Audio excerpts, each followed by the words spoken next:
Time to chat to us today. It's an absolute pleasure, and I've got to say congratulations on the brand new album as well.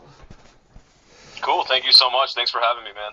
So, man, how does this feel for you? You must be really, really excited. This must feel like some kind of new beginning with a new band and an album that is absolutely sensational. Cool. Yeah, it really does. It feels like there's an electricity surrounding this album for sure. It's just the way that it came together and the chemistry between the guys and I, and yeah, it definitely it feels special, and I've never been more proud of putting together an album quite like this. How does that feel coming into a band that's already established and sitting down to work with them on an album pretty much straight away? Did you feel like the new kid at school, or did it kind of just feel really natural for you? Yeah, it felt pretty natural. Like I had mentioned, there's just the guys and I, we had from day one, there was a strong sense of chemistry, and even just the first time that we rehearsed together and everything, it just felt like a family reunion. We all come from the same kind of background, the same kind of metal community. Me being previously in the Acacia Strain, Doc, God forbid, John Devil Driver, Chris, Bury Your Dead, so on and so forth. So it's just, we all kind of like ships passing in the night. We all were friends all this time, and we all kind of knew of each other and kind of kept in contact, especially Doc and I. And the rest is history, so they say, right? So what was the writing process like for you guys with this album? Was there something that you really wanted to achieve with this album? I think, we really wanted to make sure that we maintained the integrity and the sound of what Bad Wolves is known for. So, like the down-tuned guitars, the big hooks, the heavy sense of melody. If anything, we wanted to kind of just build upon that foundation that they've already that world that they've already created. And I think, without speaking for the rest of the guys, I think that this album is really kind of a step forward in a new direction. Still maintaining that core value of what Bad Wolves really is. That's with songs like Springfield Summer and some of the poppier stuff. It's just all kind of came together very organically, and there was no intention going in saying that we needed to do X amount of this type of song, or it would just we really just wanted to write a record that we were fans of. So and I've done that as long as I've been in bands and making music, because that's really, at the end of the day, that's why I do it, and I think the rest of the guys feel the same. That it's just we love music, and it's kind of therapeutic for us, and we want to create stuff that we can be fans of and that we can listen to it and just kind of be proud of it like that. Yeah, we're seeing with tracks like Lifeline that this is an album that really asks the listener to look into their own lives as well. And I guess that's because the album was written during such a crazy time with the pandemic and everything. Was that something that you guys were becoming aware of when you were writing this album, that it was a deeply personal album, but it was also asking the listener to kind of look at their own lives as well?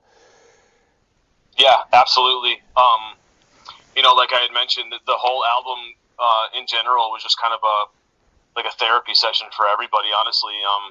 Lyrically, instrumentally, just the vibe of the record, just the kind of peaks and valleys, and even the setup of the record, just how the sequencing of the tracks is. You start with Sacred Kiss, and then you kind of take the journey from there, and really, it's just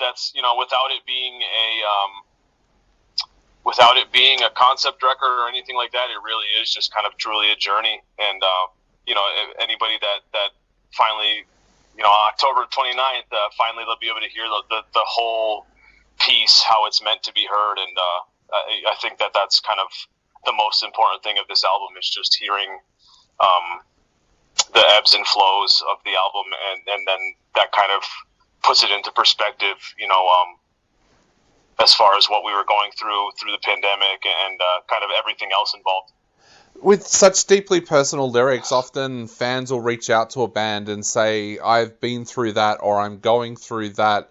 Thanks for writing about it, and they'll share their personal story. Is that something that you've had in the past, and is that something that you guys are preparing for with this album? Yeah. So just to touch on that, it's especially like when I'm asked, what is the meaning of Dear Monsters, or what is the meaning of Lifeline, or just in general, like when I'm asked what the meaning of a certain song is, it's kind of important. I could explain away what every song means all day, but to me, really, and I know in my own personal experience that sometimes you form your own opinion on a song or lyrics, and sometimes it means more to you, like the way that you've kind of shaped it in your head after listening to it. And then sometimes it's that kind of thing can be ruined sometimes when the member of a band or whatever is they tell you what it's supposed to mean, and then it just kind of like loses its value to you. So I definitely want to be careful of that, because I think a lot of this record is kind of open for interpretation. There's it does touch on certain subjects and stuff, but it's just like I had mentioned, for us it was therapeutic, and I feel like the listener, it's going to also be therapeutic. Yeah. You mentioned before that there are some poppier tracks on there, but there's also, to me, this felt like a very haunting album. Was that a weird mix to try and get together as a band, that poppier sound on some tracks, but that deep and haunting feeling that seems to be there for a lot of the album as well? Like I'd mentioned, it was just everything happened really organically. So I mean, if there was some darker themes throughout this album, I think that's just kind of representative of what the band and the individuals were going through at the time of writing and everything, and it just kind of happened that way. There wasn't any intention to make it that kind of to have light or dark. It just happened that way. Yeah, especially with songs like Comatose, and then you go to a song like Springfield Summer. I mean, it's definitely yin and yang, and that was not done intentionally. It was just happened. Yeah. You mentioned before about the pandemic as well, and writing this album during the pandemic. What kind of problems did that cause for you guys, especially in the recording process? Because I've heard stories of bands having to record parts at home and sometimes going into the studio but only being able to have one or two members there at a time. What was that like for you putting this album together during a pandemic? And was there any issues there for you? Not really any issues. I think, if anything, it was kind of a blessing in disguise, because, I had mentioned that in the kind of normal sense of things, when there wasn't a pandemic going on, or when things are kind of normally going through their cycles, whether you're talking touring cycles or record cycles, things tend to move a lot faster. So, if anything, this was the pandemic was kind of a blessing in disguise in a way, to where, if there was a song that needed a little bit of extra work or something, we could put together, we could really kind of let each track simmer and kind of, make arrangements as we go, and we could always revisit things. We had a lot more time to make decisions. And I think, at the end of the day, it really kind of presents itself in this album because of how tightly knit everything is. Definitely. And what's it like for you guys there at the moment? We've been watching at the moment as festivals and shows start up around the world while we're still in lockdown at the moment. So what's that been like for you guys? Are you excited about being able to get out there and do some shows and play these new tracks live? Oh yeah, absolutely. It's definitely on the front of all of our minds.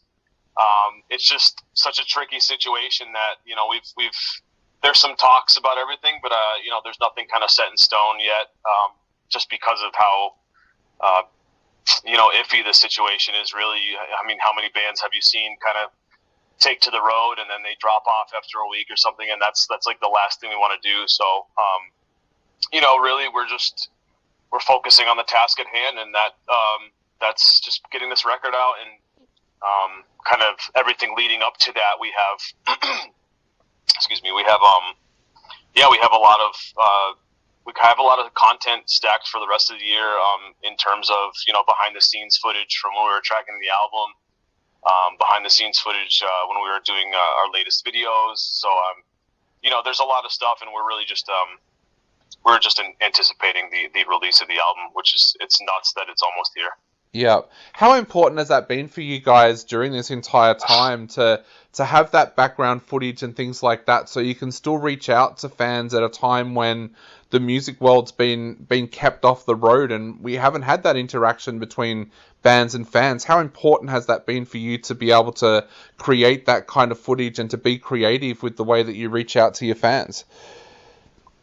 I think it's like, especially at this in this day and age, it's super important, and it's super cool that we get to see things that we get to kind of unveil things that a lot of fans never really got to take part in like that. It's like you feel like you're almost part of the band at that point when you're getting to watch all the guys sit in the studio and arrange songs and kind of produce and do things like that. You feel like you're with the band, and it feels a little more personal that way. I don't think that there would be as much focus on that if it wasn't for the pandemic and kind of the change of things with the Zoom and all that stuff. So. Yeah. Talking about behind the scenes stuff, we have a lot of musos that listen to this show, and I guess something that's always intrigued me about is when a new singer comes into a band, what's that moment like for you to go back and have to learn all of the past tracks for when you go out on the road for the first time? That must be kind of a weird experience for you, having to go back over Bad Wolves' older albums and learn that all in case you have to play it live. Do you go through a lot of rehearsals and things like that for yourself personally? Yeah, I do find myself, especially even with the new album, which is kind of cool too, because in any other circumstance that I've been in, doing an album, whether it's for a band that I'm in or for a band that I'm producing, by the end of the process, you almost hate the music. You kind of dread hearing the songs because you live with the songs for so long and you listen to them over and over and over again while you're doing edits or whatever. So, usually, for me especially, it's just I'm usually really tired of the material. But with this album, not so much their prior stuff, but especially this album and trying to really kind of retain that muscle memory with the new songs and everything, that I'm still not tired of it. I still listen to it, and I can't believe that it's like I can't believe that we put it together like that. And it's still something that I'm super proud of, and I still listen to it. I'm a fan of this record, so it's definitely a cool feeling that I've never really experienced before, as far as making an album.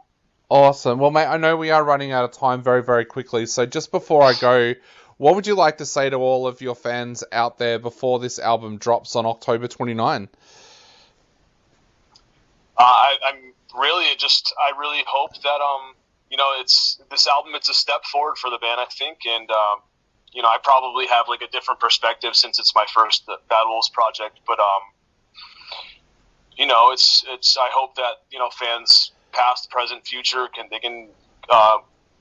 kind of embrace this new chapter of the band with an open mind, and we really kind of made a conscious effort to stay true to the spirit of the band and their sound. It's just we all it's just it's one of those things where there's going to be people that like the former singer. There's going to be people that like me, and then there's going to be people that fall right in the middle of that. And we really just hope that at the end of the day, that people just love the band for what it is, which is Bad Wolves, and we definitely stuck. We maintained the integrity of the group and the sound of the band. If anything, just kind of building on that. So, we're really excited for October 29th, and we really just can't wait for fans and people alike to just kind of take that journey of the record with us.